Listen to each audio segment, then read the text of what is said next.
महाकुंभ में मची भगदड़ पर रार जारी। एक शख्स को परिवार वालों ने मरा समझा, फिर मृतक संस्कार परिवार वालों ने ही कर दिया। 13वीं के दिन पहुंचा शख्स तो मचा हड़कंप।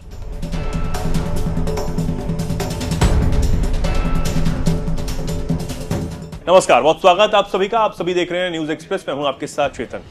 144 साल बाद ऐसा संयोग बना और इतना विज्ञापन में प्रचार हुआ कि देश की जनता उमड़कर प्रयागराज पहुंच रही है। और मौनी अमावस्या के दिन इतनी ज्यादा भीड़ हो गई थी कि पुलिस संभाल ही नहीं पाई और भगदड़ मच गई।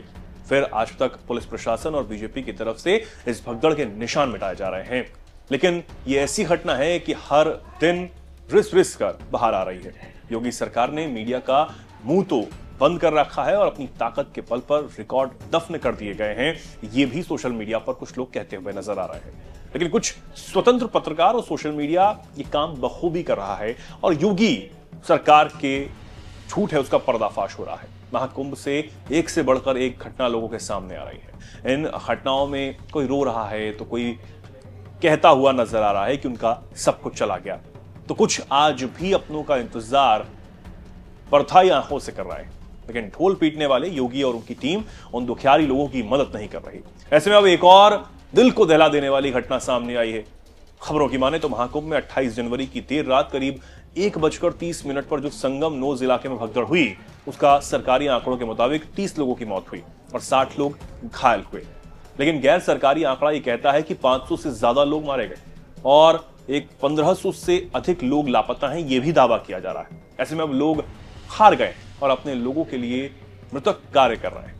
इसी कड़ी में जीरो रोड के रहने वाले होटी गुरु भी मौनी अमावस्या स्नान के बाद से लापता थे और घर वालों ने उनको मृत मानकर उनकी 13वीं तक वो कर रहे थे। लेकिन शाम को 13वीं के भोज के दौरान जिसकी 13वीं हो रही थी वही सामने आकर खड़ा हो गया। फिर क्या था, हर किसी की आंखें फटी की फटी रह गई। जिनकी होटी गुरु को मरा समझा, 13वीं भोज का आयोजन भी होने वाला था, वही शख्स अचानक नजरों के सामने खड़ा था। फिर क्या, सभी लोगों का मुंह खुला का खुला रह गया।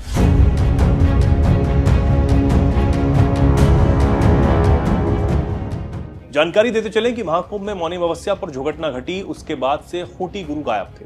मोहल्ले वालों को लगा कि उनकी भी भगदड़ में मौत हो गई।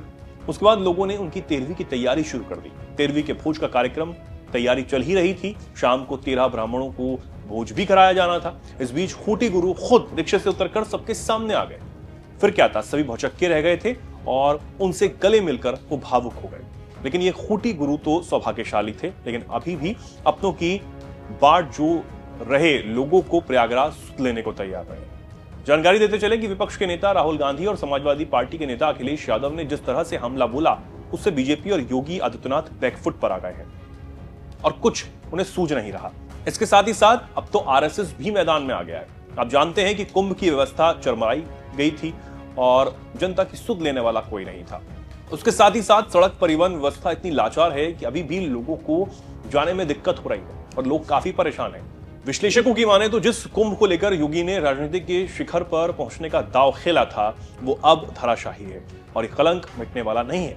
पहले तो ये कि मौत का आंकड़ा छुपाया, दूसरा ये कि अभी भी लोग अपनों की तलाश में दर दर भटक रहे हैं, तीसरा ये कि जो लोग कुंभ की कुव्यवस्था से पीड़ित होकर गए वो कभी भी इस तरह के आयोजन में नहीं आना चाहेंगे, चौथा ये कि अब हिंदू राजनीति को बड़ा धक्का लगा है और जब भी इस बात पर चर्चा होगी तो बीजेपी जवाब दे नहीं पाएगी। विपक्ष के पास बीजेपी की बोलती बंद करने का बड़ा कारण भी मिल चुका है। इससे आप समझ सकते हैं कि कैसे योगी आदित्यनाथ को चारों तरफ से घेर लिया गया है। देखना होगा योगी की राजनीति कैसे आगे बढ़ती है।